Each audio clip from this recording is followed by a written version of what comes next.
When the system you operate in doesn't cater to your dreams and aspirations, you defy the odds and make your own rules.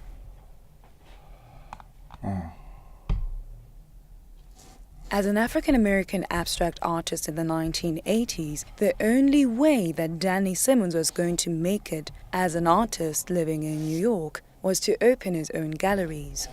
Now, Danny has made providing gallery space to artists considered to be commercially non-viable on the basis of race, age, and even gender his life's work. People like Ed Clark, Ed Robert Beard, and Norman Lewis having to start, like I did, start their own galleries because nobody else would show their work. People protested in front of the Museum of Modern Art and protested in front of the Metropolitan Museum because there was no inclusion of artists of color in their collections or in their shows. Along with his brothers, hip-hop and fashion industry impresario Russell Simmons and legendary MC Joseph Rev Run Simmons of Run DMC, they formed Rush Philanthropic Arts Foundation in 1995 for these exact reasons.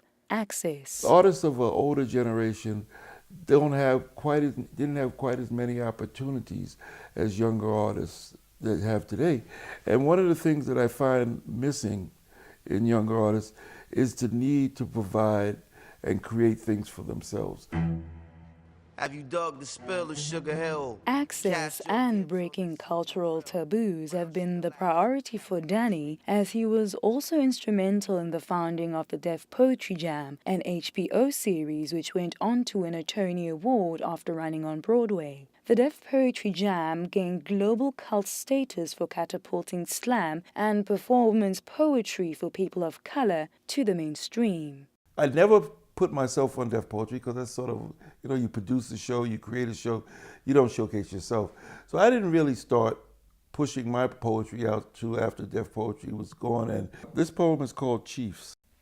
Over my shoulder, Mr. and Mrs. Yesterday are the old chiefs brushing flies from my brow as I swagger in front of the easel trying to... A Def Poetry Jam reunion tour to African shores is being considered as the Lebu Mashiles and Napo Mashianes of South Africa show how Africa's urban poetry landscape has been influenced. If the right producer partner picked the right venues, we could fill houses across the continent with these poets. Because it is such a dynamic and viable art form, and the names are so recognizable. Everybody thinks they're reinventing something, but largely you're part of a continuum of creative thought, a continuum of ongoing spiritual resonance, and it comes out through in different ways, but it's all from the same source. And I think it's important for younger artists to know that there were people there before them